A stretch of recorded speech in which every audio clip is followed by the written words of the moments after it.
सरकार आसीबा परे मोहन माझी सरकार आसीबा परे आमे निश्चय जूनियर टीचर जोटा कि प्राथमिक स्कूल मानक जो वैकेंसी बहुत थिला आमे 16,009 प्राथमिक शिक्षक देइछे ता सहित भी जोटा आमर सेकेंडरी टीचर्स जोटा एडेड स्कूल मानक आमे वर्तमान अल्प दिन आगु आमे 1798 टीचर एगेन आमे नियुक्ति देइछु। गत दिन रे आमे आउरी भी ओएभी रे भी 894 शिक्षक नियुक्ति देइथिलु।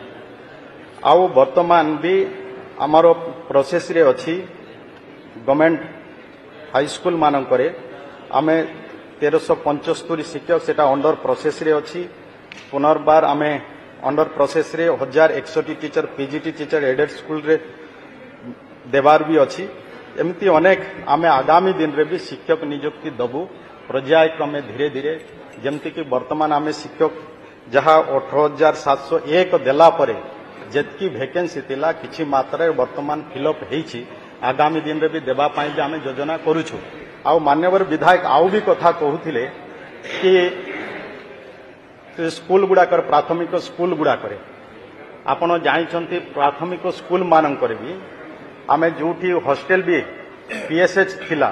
ताइरे भी आमे हॉस्टेल 2 कोटी टंकार हॉस्टेल बिल्डिंग गोटे गोटे पीएसएच मानकर भी वर्तमान आमे करबा को जाउछु। प्राय अभिभक्त कोरापुट जिल्ला रे ही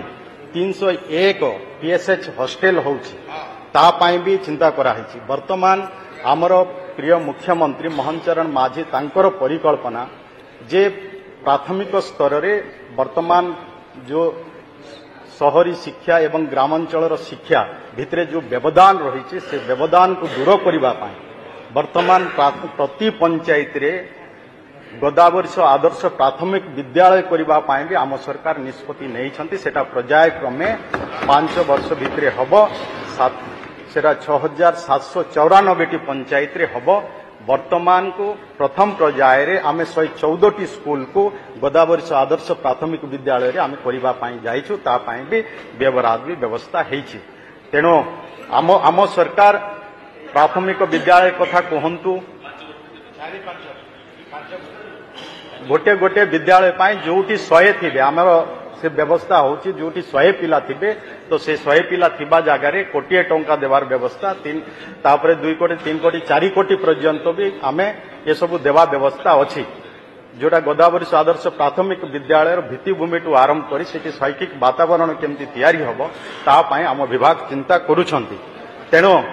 माननीय विधायक जहाँ जहाँ कहउछंती किंतु आम सरकार से उपरे कार्य करिवाटा आरंभ करिछि। आगामी दिन रे देखिबे निश्चय प्राथमिक स्तर रे भी शिक्षार व्यवस्था उन्नत हबो एवं पिला माने गुणात्मक शिक्षा पाई पारिबे। माननीय बाचस्पति महोदय मु आपनक जरिया रे विभागीय मंत्री ठारो आग्रह रखुछि जे मो निर्वाचन मंडली रे बहु हाई स्कूल रही जो नियमित भाव में प्रधान शिक्षक नाहांती जो द्वारा पाठ पढ़ार व्याघात सृष्टि होती से विभागीय मंत्री दृष्टि देगी तुरंत प्रधान शिक्षक नियुक्ति दिया सहित जेहेतु कि मो निर्वाचन मंडली आंध्र ओडिशा बॉर्डर देखी गति करुछि तेलुगु टीचर रो अभाव जो बहु पिला ड्रप आउट होछि आंध्र को बाध्य होकी जाउछंती गुरुतर सहित से कथा को विचार नहीं तुरंत आवश्यक तेलुगु टीचर नियुक्ति देवा व्यवस्था करिवे कि मान्यवर मंत्री मान्यवर विधायक चिकेटी जो प्रश्न करिसंती तांको अंचल रे प्रधान शिक्षक रो अभाव अछि निश्चय आकु भी आमर विभाग अनुध्यान करुछि तो अनेक आमर जो प्रमोशन भी हेबा कथा किंतु कोर्ट मैटर लागी सेगुड़ा को प्रमोशन हो पारि नाही जहाँ फल आमर प्रधान शिक्षक जो माने प्रमोशन रे जाई थांते एचएम हेई थांते सेरा टिके आमर रही जाइछि निश्चय आगामी दिन रे जतेबेले कोर्ट रो जजमेंट आसीबो सेतेबेले निश्चय आमर प्रधान शिक्षक रो भी अभाव रहबो नाही देबे ता सहित भी से कहउचंती कि तेलुगु टीचर से भी हमको मान्यवर विधायक हमको जणाइथिले से विषय रे भी आमे कथा हेछु आगामी दिन रे तेलुगु टीचर रो जो कथा कहउचंती देबारो एमएलई टीचर्स ता पाई भी आम सरकार आम विभाग चिंता करुछि निश्चय आगामी दिन रे विधायक हम आ सहित भी आमर जो शिक्षक भी अभाव रोचे आम निश्चय